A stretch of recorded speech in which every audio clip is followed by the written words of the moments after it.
Welcome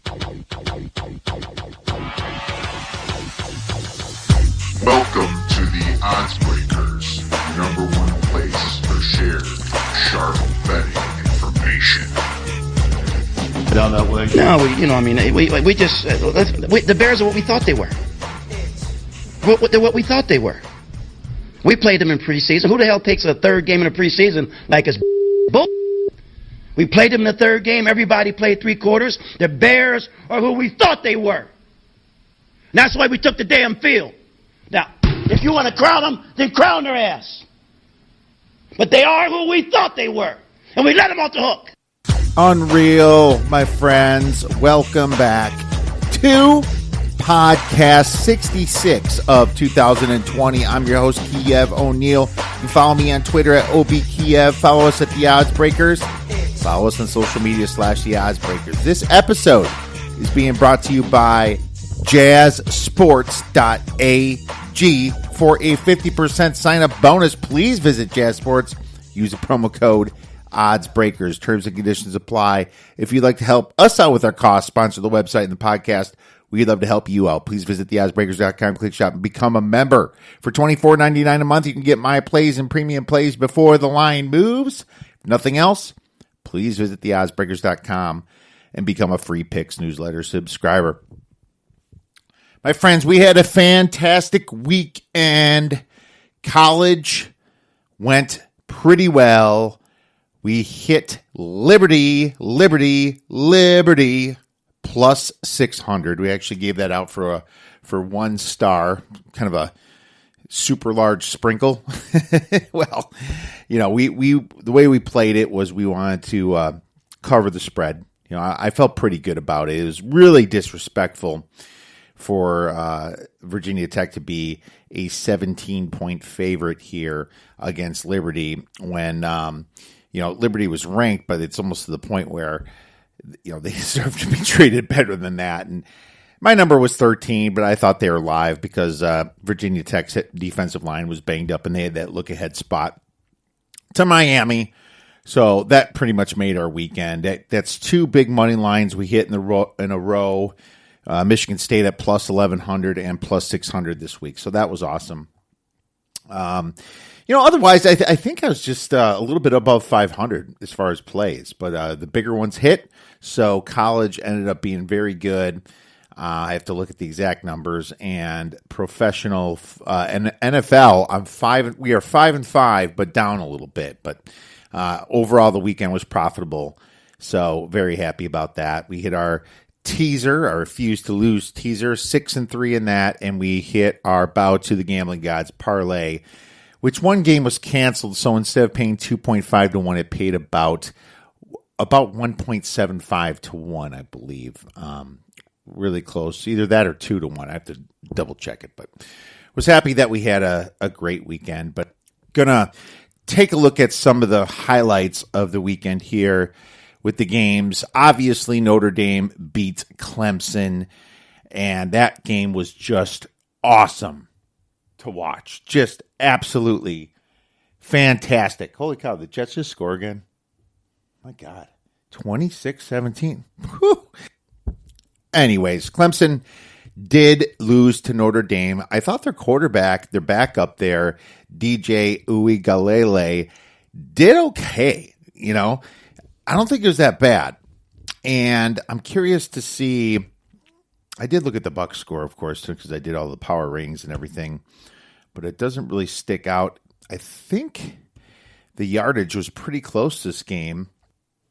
Oh, yeah, he threw for 439 yards. He had a great game, as a matter of fact.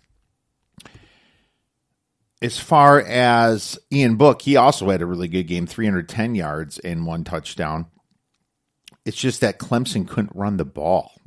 I mean, they couldn't run the ball at all. ETN only had 18 carries for 28 yards.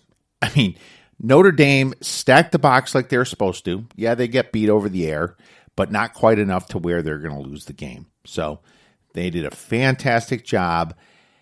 Kyron Williams went 23 carries for 140 yards. Ian Book had 68 himself. The kid ran a lot. just great job by Notre Dame there. Now, in my power ratings, Clemson is still a better team, especially when they have Lawrence back. This game was at Notre Dame. It went to overtime. I think this is going to shake some stuff up for the college football playoffs, because this really hurts the chances of your Cincinnatis. It hurts your chances of your BYUs, who, by the way, destroyed Boise State on Friday night. And it also hurts your chances of your Coastal Carolinas and Liberties. Yeah, I mean, they might go undefeated. Doesn't mean that they deserve a playoff spot, because their schedule, doesn't say it does. But at the same time, you kind of wish that one of those teams would get in. Clemson's not going to not get in if they win the ACC championship, and they might be facing Notre Dame again. The way it's done this year is that they both have a shot of making it against each other in the ACC championship game, and I think that'd be very interesting. So the next best game was Florida versus Georgia. I mean, it wasn't a competitive game, but when you're sitting there with a Florida plus 4.5 and moneyline ticket, you're pretty much happy to be watching that game, rooting for the Gators. And the Gators are kind of my adoptive team until the Big Ten started playing.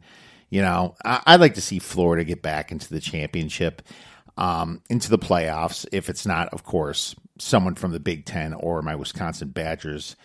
But, with their big wins against Georgia, they're going to play Alabama most likely in their championship game if they, make it there. They should now. And Alabama, if they lose to Florida, who are you going to keep out? Florida, Bama, and then you have Texas A&M kind of hanging around there. They only lost to Bama. They're probably going to win out, right? So just a lot of teams can be in consideration here for the college football playoffs. So unfortunately for BYU, that Notre Dame game really hurt their chances, in my opinion. But we'll see what happens, as things progress. So a couple other strange things that happened. Iowa destroyed Michigan State. I mean, Michigan State didn't even they didn't look competent at all. It didn't even look like anywhere close to the team that beat Michigan. But at the same time, Michigan just lost to Indiana, and that's why I stayed off that game. I mean, the Michigan was the whole contrarian darling, even at minus 3.5. I looked at that game, and I didn't want any part of that. That line, that just would look ugly to me. Indiana, home dog right there. I was high on Indiana coming up.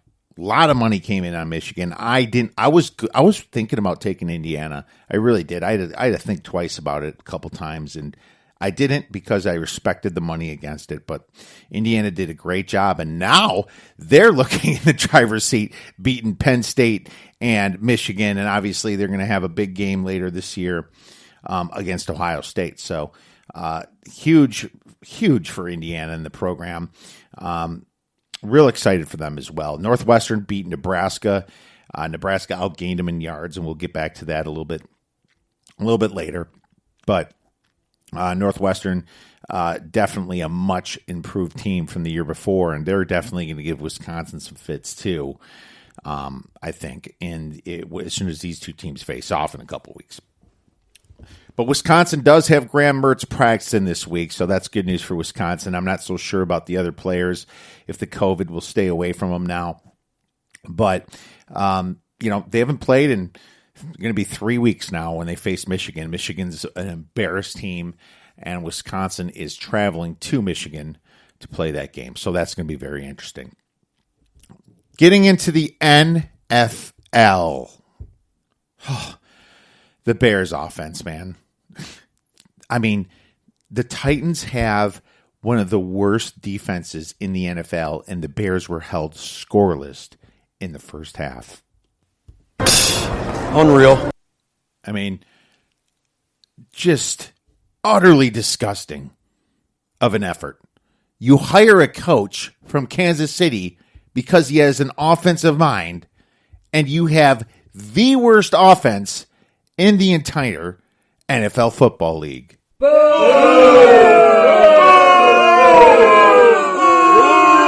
That's what Bears fans are saying right now. I mean, an utter disappointment here. Their offensive line stinks, and they have some injuries, but they stunk before. Nick Foles seems way more lost in this offense than Mitch Trubisky was. Mitch Trubisky did better than Nick Foles, and that's not saying much. Okay? I mean, at least Mitch could run the football. I mean, he didn't do it nearly as much as he should have the last year and a half. But you remember 2 years ago when they won 12 games, he ran for over 500 yards. That's what he needed to do, and he just forgot, or Nagy didn't let him. But, I mean, this Bears offense is like years away now from coming back because their offensive line stinks, their quarterback stinks, their running back, Montgomery, ran a 4.7 40. I'm pretty sure Mekhi Becton from the New York Jets, 350-pound offensive lineman, ran his 40 as fast as David Montgomery's. Unreal. So I don't even know what you can do if you're a Bears fan. It's like, even if you make the playoffs, you have absolutely freaking no shot of winning. Is it better off just to not win again and be stuck with those 5 bullshit wins that you had before? That's the question. At least maybe you can trade up a little bit and get Justin Fields.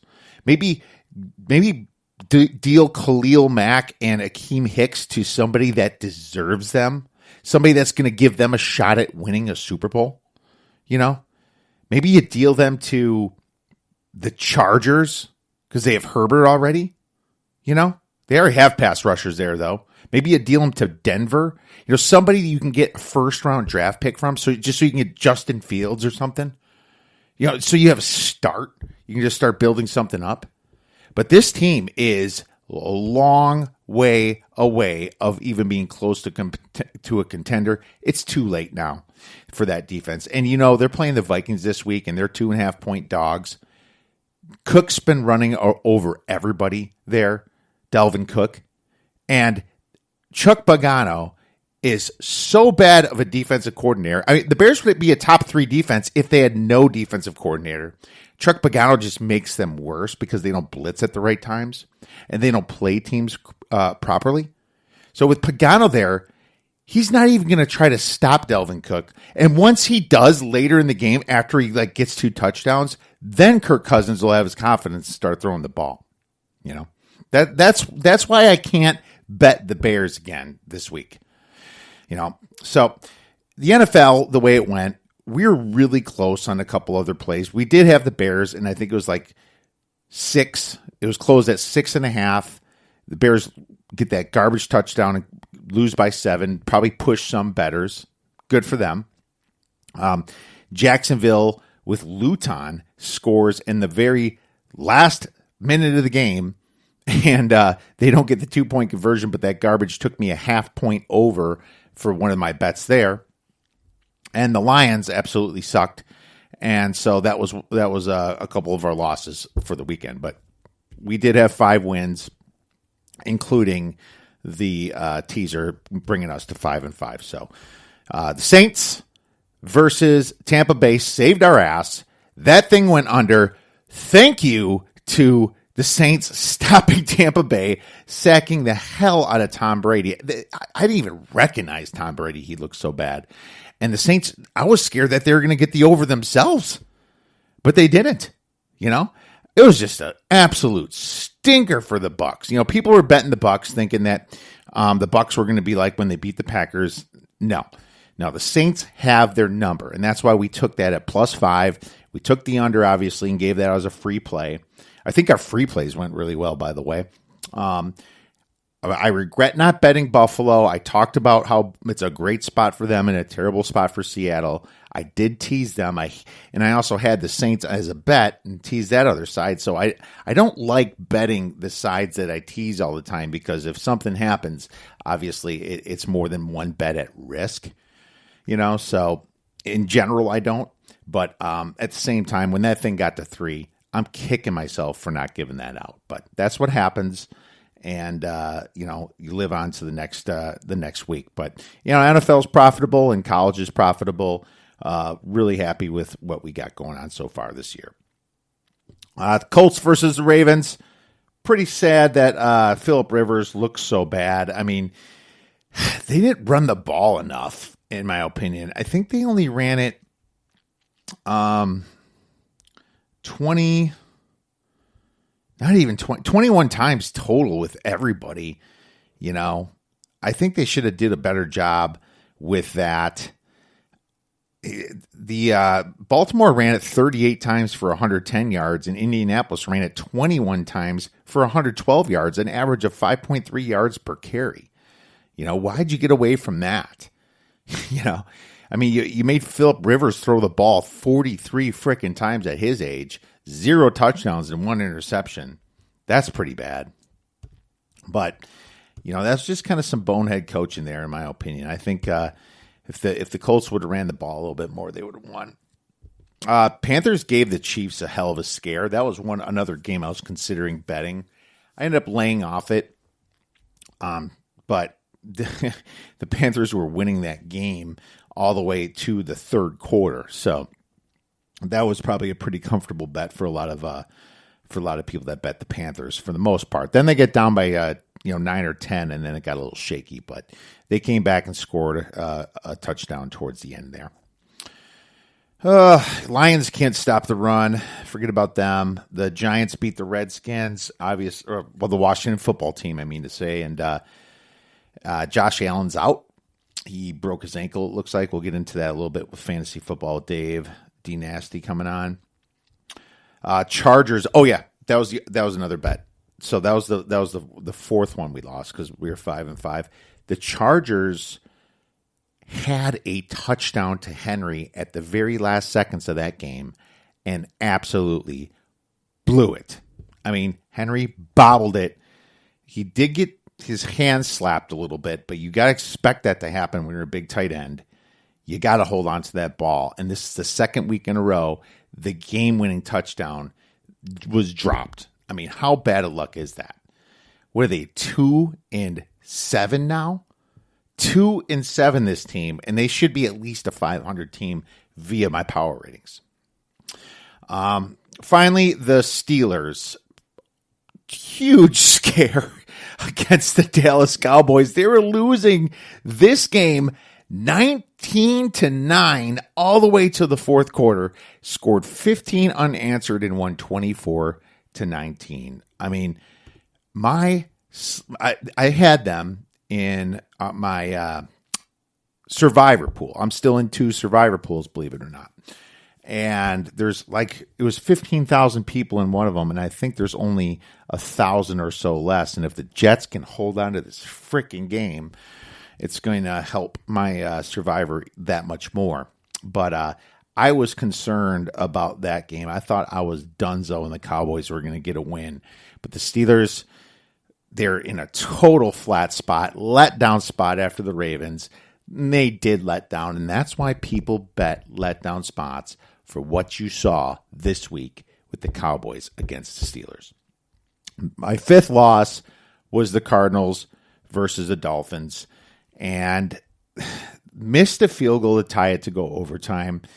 They're up 31-24, covering like a champ at one point, and absolutely blew it. Their defense just absolutely sucked it up. And Tua's looking pretty decent. He's looking better than I thought. So it looks like that move wasn't so bad, and it looks like Tua was probably ripping it up at practice. But they still got outgained by a whole ton of yards, and we're going to cover that right now. Going to start out with college football Week 10 misleading final scores, and there's a lot of them.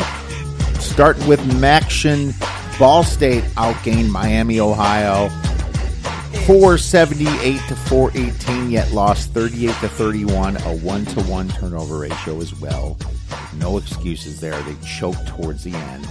Wyoming outgained Colorado State 465 to 342, yet lost 34 to 24.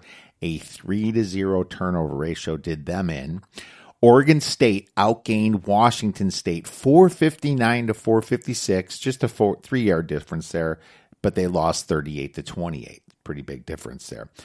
They also won the turnover battle, so I wanted to explain that. 0-1. Woof. Nebraska outgained Northwestern 442 to 317, yet lost 21 to 13. 2-2 turnover ratio, but their quarterback Martinez is not getting it done. And right now, it's an open competition between McCaffrey and Martinez. Kent State outgained Eastern Michigan 435 to 302, yet only won 27 to 23, and they won the turnover battle as well, 1-2. So poor efficiency for Kent State. Not gonna lie, didn't watch that game. Northern Illinois outgained Buffalo 395 to 357, yet lost 49 to 30. A 5-2 turnover ratio killed them. Kansas State outgained Oklahoma State 370 to 256, yet lost 20 to 18. A 2-0 turnover ratio hurt them. So it also looks like Oklahoma State was pretty depressed after that Texas loss. Jeez, they get outgained this week. Lucky they won. Miami outgained NC State 620 to 410, yet only won 44 to 41. They also won the turnover battle at 0-1, so figure that one out. San Diego State outgained San Jose State 362 to 298, yet lost 28 to 17. Bad efficiency and a 3-1 turnover ratio hurt. Penn State, man, they seem to be in this category quite often. Going back to last year, they outgained Maryland 434 to 405, yet lost 35 to 19, a 3-0 turnover ratio. Brutal. Memphis outgained South Florida 535 to 330, yet only won 34 to 33, just a 1-0 turnover ratio there. USC outgained ASU 556 to 392, yet only won 28 to 27. A 4-3 turnover ratio didn't help them. They're lucky to escape that one. Pretty sure ASU was really close with that last field goal potential. Vanderbilt outgained Mississippi State 478 to 204, yet lost 24 to 17. A pathetic 5-0 turnover ratio will do it to you. Unreal. Unreal. Now it's time for college football week 11 motivational spots. Letdown spots. The obvious, Notre Dame at Boston College after beating Clemson outright in overtime. Florida hosting Arkansas is dangerous after they beat Georgia straight up after all those years. Indiana at Michigan State after beating Michigan. Liberty hosting Western Carolina after beating Virginia Tech, an FCS school, but I don't think Western Carolina is that good. Get up spots. Georgia at Missouri is a get up spot for these kids. Quarterback issues at Georgia, though. Penn State and Nebraska, both of these teams at 0-2 need to wake their asses up. Boston College hosting Notre Dame is a big get up spot for them. Boston College's quarterback, Jurkovic, he played for Notre Dame. I'm sure he had this one circled. Troy hosting Coastal Carolina is very interesting for Troy.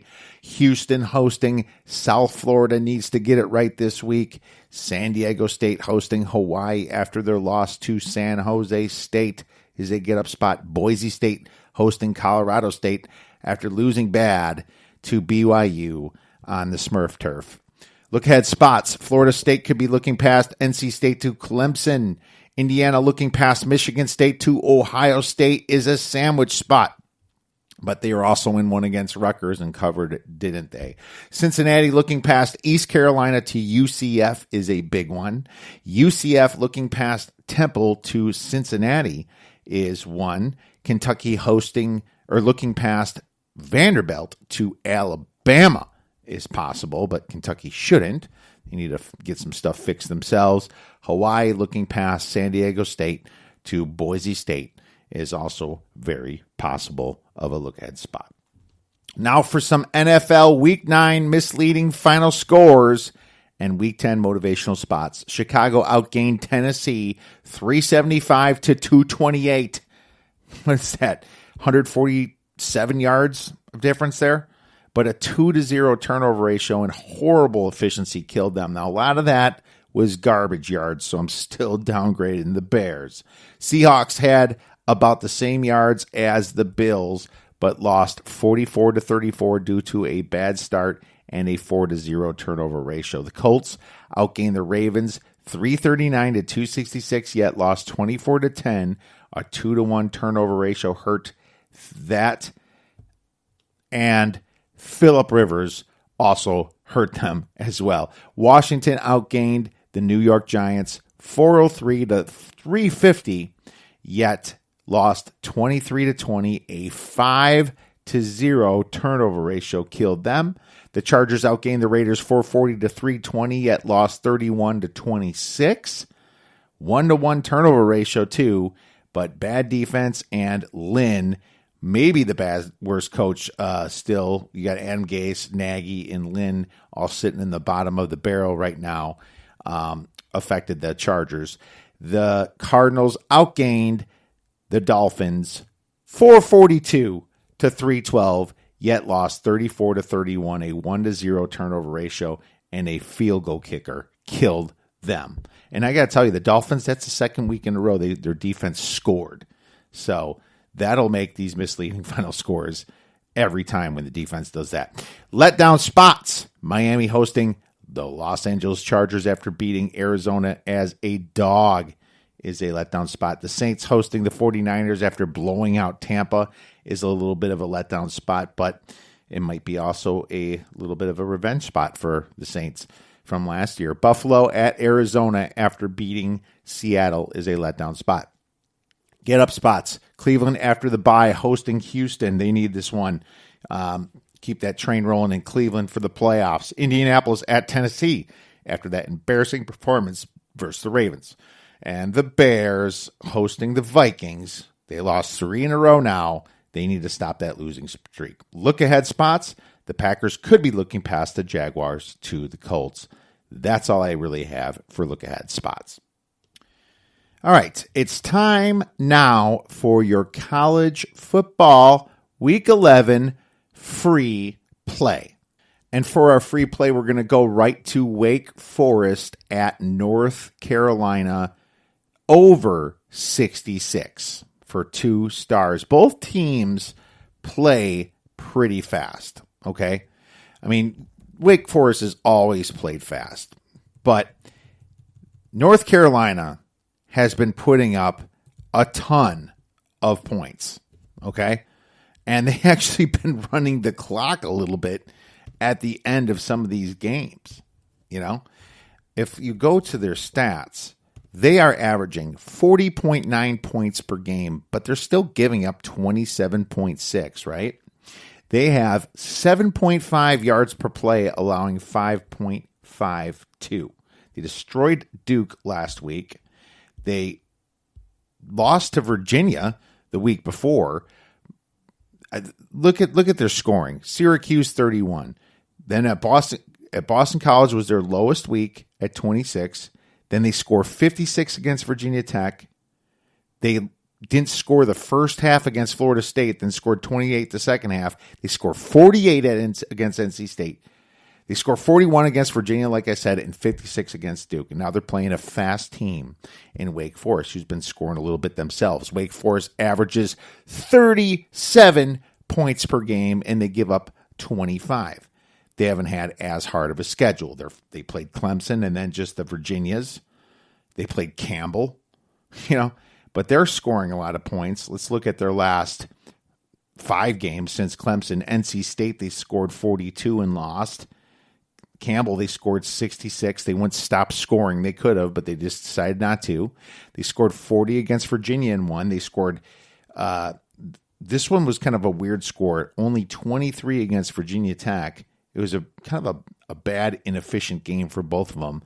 And then they score 38 at Syracuse. Well, with these two offensive juggernauts, I can see a lot of air under that ball, and I can see a lot of plays during this game. I'm taking the over 66, and I bet you this thing closes a lot closer to 70.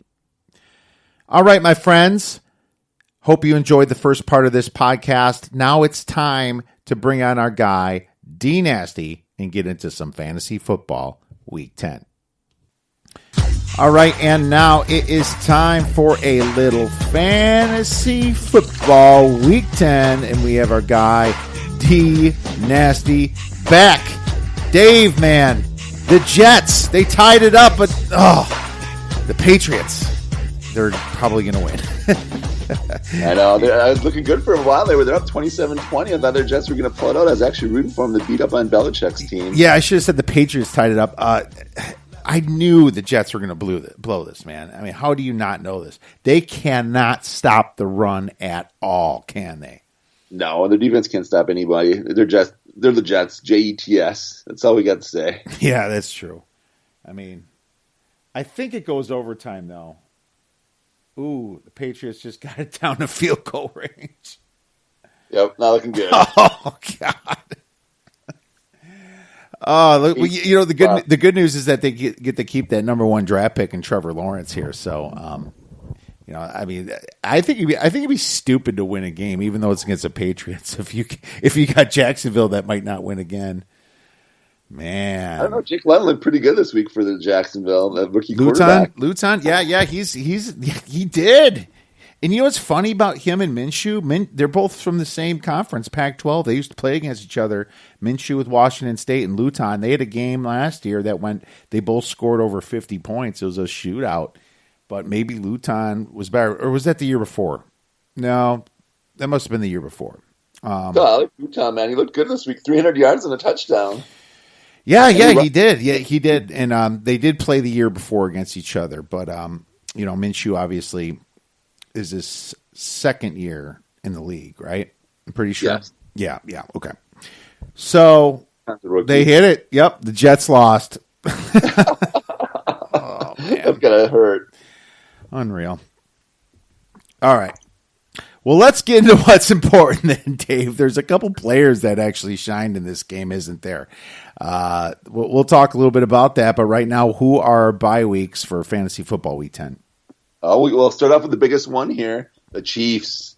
Everyone's got a lot of players on the Chiefs, I'm sure. Patrick Mahomes, who I've got in several leagues, definitely bench him this week. Clyde Edwards-Helaire, you got the bench this week. Le'Veon Bell, who you're not probably starting, but he'll be on a bye this week as well. Tyreek Hill by Travis Kelce. So that's going to hurt a lot of people this week for fantasy football. The Jets, who we just talked about, you're probably not starting anyone on the Jets unless you're starting Frank Gore possibly, or Denzel Mims or Crowder, but definitely get them all on your bench if you are. Hopefully you're not starting any Jets, though. If you are, you're probably in last place or not winning. Cowboys, you're probably not starting many people from them either as well. Well, except maybe Zeke. Zeke has not looked good the last couple of weeks, though, but we'll probably talk about that in a little bit here. You might be starting CeeDee Lamb, too, I guess. But Amari Cooper. Yeah, Amari, he's been so quiet, too, though. Ugh. Poor Cowboys. And then the Falcons actually have quite a few people that I have on quite a few teams as well. Todd Gurley, who's actually having a pretty good year. Matt Ryan, Julio Jones, Hayden Hurst, and Calvin Ridley. So that's actually hurt quite a few fantasy people as well with the Chiefs and Falcons on bye this week. Yeah, definitely the Falcons, Matt Ryan, for sure. Kutza came at a better time because I have Tua in our Dynasty League, and he just started starting. So I'll be playing Tua this week for Matt Ryan sitting. But, it's some serious bye weeks when it's the Chiefs, for sure. So Cowboys, not so much no more. But, there's still people hoping and praying for Zeke to score a touchdown again. I don't think he's scored a touchdown in like 6-7 weeks, maybe more. He might only have 1 or 2 touchdowns this whole year. just awful. Key injuries, Dave. I only have a few of them, so I'll start, and then you can add to it. Christian McCaffrey hurt his shoulder and ribs, but I wrote week to week, but I think he's day to day, So better news came out, I believe, unless I heard different. No, that's correct. He's day to day right now. I got him in one of my bigger money leagues, so I'm hoping that he comes back. And I just picked up Miles Sanders on waivers. Go figure that out. So I have him and McCaffrey now in that league, so I should be pretty unstoppable in that league now. Miles Sanders, who the hell cut Miles Sanders, and what's wrong with him? Hey, I need to join that league. You let me know. All right. David Montgomery, concussion. He's kind of week to week too. Look for pretty serious concussion for what I saw, but we've seen players come back the same week, but this one they might sit him out a week. Preston Williams, he had a foot injury from Miami. He didn't finish the game. He's definitely week to week. Kyle Allen broke his ankle. And if you were bad enough to start Kyle Allen, I'm sorry, but he's not coming back this year. And David Johnson got a concussion for the Texans. Who else, Dave? A few other minor ones. We got Caden Smith, the tight end for the Giants, with a concussion. Albert Ukuyubam, tight end rookie for the Broncos. He's out with a knee injury. Then we got Jack Doyle was ruled out with a concussion. And then the young rookie for the Jaguars, Laviska Shenault Jr., hamstring injury. And then we have Kyle Allen, like you said, with that gruesome injury. That was just hard to watch. Tre'Davious White, the all-pro cornerback for the Bills, ankle injury. And then that's pretty much all I had, too, as well. Michael Thomas looked good this week. He came back, actually, as well, so that was nice to see him back. But not many other injuries to report this week. Well, the whole Saints team looked pretty good, I would have to say. Yeah. Taysom Hill even got a ton of yards. Just can't trust that guy to start, I mean, the reason he did is because they were destroying him, and he just pounded fourth quarter yards like there was nothing to it. Wildcat and all that stuff. So that was interesting. Let's go to the waiver wire, Dave. Who are we picking up? All right, we'll get a couple nice ones out here this week. With the David Johnson concussion, we're picking up Duke Johnson. He averaged 11.8 PPR points per game in the 5 career games where he's had at least 10 carries. So definitely a guy I'm looking at picking up this week. He's only owned in 24% of leagues right now. Tua, we're picking up him this week as well. I like him as well, Kiev. I would start him this week as well. As if I was you. He looked very good this past week. In their win against the Cardinals, he was a key component in that upset. Curtis Samuel, he's been coming on these past couple weeks. If he's not on your league, definitely scoop him up. He's owned in 58% of leagues right now, but he might be available in some leagues still, so definitely scoop him up. He had another touchdown this week, and he had a couple touchdowns last week. He's playing out of his mind right now. And then he kind of has taken over the DJ Moore's, a lot of his looks and targets. So he's an up-and-coming receiver right now for the Panthers. KJ Hamler, the rookie for the Broncos, he was injured at the beginning of the year, but now he's healthy and he's getting some targets now as well. So another guy you might want to keep an eye on going forward if you need to fill in some buys this week. Another guy you might want to take a look at, Matt Breida. Or DeAndre Washington. DeAndre Washington is the guy you probably want to take a swing at this week. You could probably get him for a low amount of money with free agent dollars. Breida's still out there. You might pick him up too if he's healthy. He's going to be the starter, but DeAndre Washington could get a look this week as well. Jordan Howard is definitely not the answer there, and he's just a plugger, and he's just north and south kind of guy. He's not going to get you many fantasy points, so I definitely look at him. Jerry Jeudy, if he's out there, if anyone might have dropped him by chance, he had a great game this last week, 125 yards and a touchdown. The young rookie who looked good with the Broncos. Drew Lock's actually been turning it on as well. So DeAndre Swift, he had 13 carries this past week. He might be the lead back now for the Lions. He might have finally took over the job over Kerryon Johnson and Adrian Peterson. Another guy you want to take a look at picking up if he's out there. All right, my man. Sounds good. And I believe Nick Chubb is coming back this week for the Browns. So prepare your lineups for that. Week 11 players. I think that's everything. I had Alex Smith. Did you say Jake Luton for Jacksonville? I didn't, but yeah, that's another guy I forgot to mention, though. Yeah, Jake Luton, I definitely like him a lot, too. He had a great game, like I was saying before, for the Jaguars, and he could keep starting going forward as well, possibly. Yeah, and I think you mentioned Irv Smith for the Vikings. I think he did pretty good. 2 TDs. Richie James, wide receiver, had 13 targets. Richie James, man. In a monster game. But they're saying Debo should be back, and so should Brandon Ayuk. So I don't know how much he's going to get with going into next week once they get healthy. But definitely got to look at it if they they're still banged up by next week and those guys don't come back. Yeah, Debo and Ayuk, they seem to be kind of hurting every week. And even if they come back, they're not 100% healthy. So maybe one to stash, let's just say, for old Definitely. Richie James. All right, so let's move into Week 11 players trending up. And I'll get started here. I got Cooper Kupp this week, and Seattle's pass D is just so bad. Yeah, it's like the worst in the history of the league, and you've seen Buffalo just eat them alive. Buffalo didn't even want to run the ball. They didn't have to, you know. Never have to. Yeah, they just destroyed them, and it forced Russell Wilson in some tough decisions. He had a couple interceptions. His MVP stock has been going down, and while Mahomes is going up, so they're pretty even right now in that race. Taj Gibson, running back for the Lions, or against the Lions, horrible run D. I think that's a streamer this week. J.K. Dobbins versus a bad Patriots run D. Now you wouldn't know that watching the Jets, but their run D is definitely worse than you think. Allen Robinson for the Bears, you might actually be able to start him versus the Vikings bad D. I know it's a gamble, but I think he's going to be a player trending up. Alan Lazard I have against the Jaguars horrible D, or you can even throw in Valdez Scantling too. So I expect a good game and a bounce back for Lazard. I don't think he did a lot last week, did he, Dave? He wasn't activated. He probably will be active this week. They've waited enough weeks, so he wasn't active last week, but he should be back this week. Okay, because we thought he would last show. I think it was your sleeper, maybe. I can't remember. Jarvis Landry. He's going to have a huge game, in my opinion. Coming off a bye, you got no Odell Beckham there against Houston's horrible pass D, and Emmanuel Sanders, I think, versus the 49ers beat-up defense there. I think Emmanuel Sanders is going to find some targets. Who you have trending up, Dave? I like some of the guys that you had. I definitely like Landry and Baker Mayfield this week against the poor Houston Texans defense. I do like Marvin Jones and Stafford against the poor Washington defense as well. I like MVS and Lazard too as well against the Jaguars. I like a few of the Eagles receivers too. The Giants defense is not that great as well. They've actually been playing pretty decent over the last couple weeks, but I do like the Eagles matchup against them. I'm definitely starting Jalen Reagor and definitely Travis Fulgham. And then even Dallas Goedert too as well, who's best should be back as well and healthy. So I definitely like those matchups. Carson Wentz has been struggling though, so I don't know if I still like him against the Giants, but I definitely probably a matchup I would start Wentz as well against the Giants.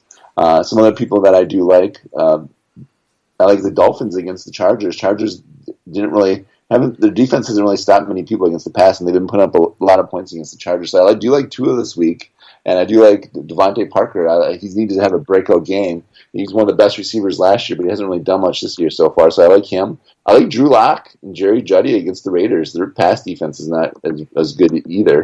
And then there's the Broncos, though, so I do like Derek Carr. That could be a high-scoring game with the Raiders and Broncos.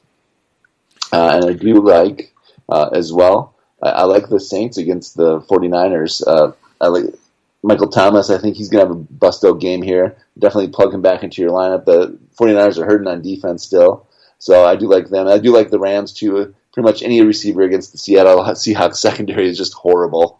So Woods, Kupp, probably Higbee, too, if he's back and healthy. So I definitely like that matchup. I like the Steelers against the Bengals, too. I like Claypool, Deontay Johnson, Juju.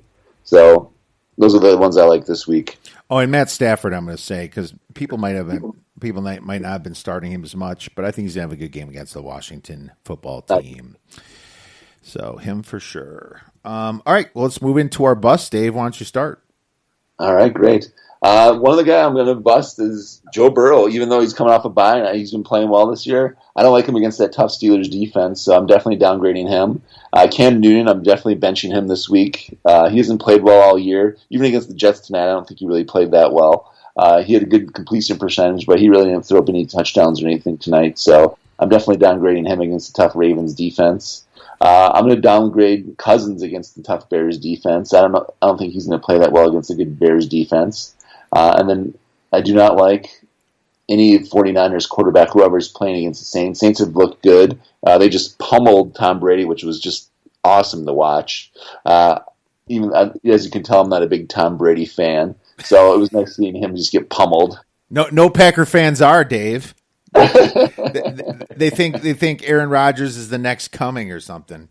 Hey, I don't care about Aaron Rodgers. I just don't like Tom Brady. Okay. I don't care if I was a Packer fan or not. I would still not like Tom. Well, Brady's the GOAT, so whatever. Anyways, definitely downgrading Nick Mullins against the Saints' tough defense. And then I downgraded Josh Allen. Josh Allen had an awesome game this last week against a poor Seattle defense, but the Cardinals have actually been playing pretty well in defense. So I'm downgrading Josh Allen this week a little bit.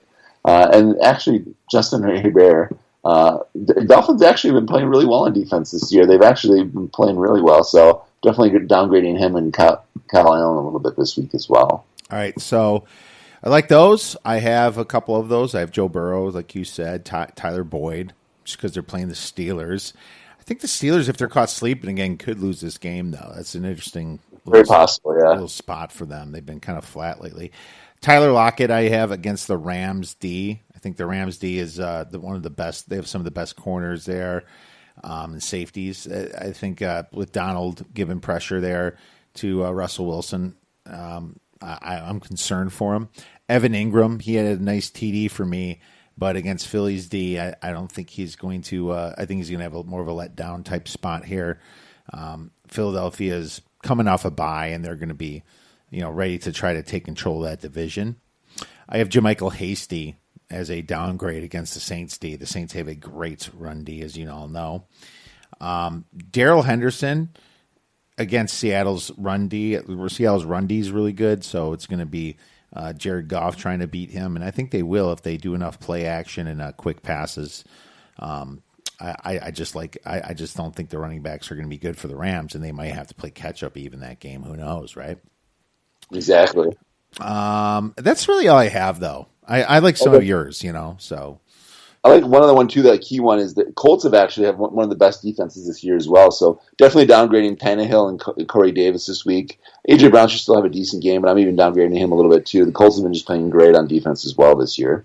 Yeah, that's true. And after that Ravens game, they're going to want to bounce back. So, good call. Yeah, and that's finally a nice game to watch on a Thursday night. I've been waiting for a good game to watch on a Thursday night. Finally, Colts and Titans to actually be a really good game, actually, too, to watch. Totally. Finally, we got something good there. We'll see if Phillip Rivers can put it together this time because he was pretty bad last game. Well, that brings us to our nasty sleeper, Dave. Who are you going to put in that's going to win our Fantasy Football Week 10? I'm going with Robert Woods as my D-Nasty Sleeper of the Week this week against the poor Seattle defense. I'm going with Robert Woods as my D-Nasty Sleeper of the Week. Oh, man, I start Woods anyway. You kidding me? It's not a sleeper. It's just a Cooper Kupp. That's all right.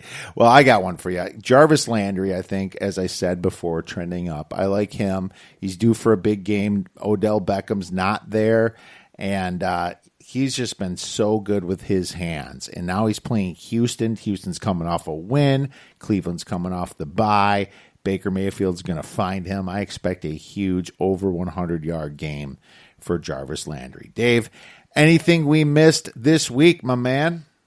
No, I like it. Good luck, everyone, this week. It's almost playoff time here. Make those trades before the trade deadline as well, too. If you need help on your rosters, make sure you get your trades in before the deadline's coming up here the next week or two. Everyone, that was D Nasty covering Fantasy Football Week 10. I hope you all enjoyed the show. If you have any questions, please feel free to tweet us at the Odds Breakers. Have a great rest of your week and go get some winners.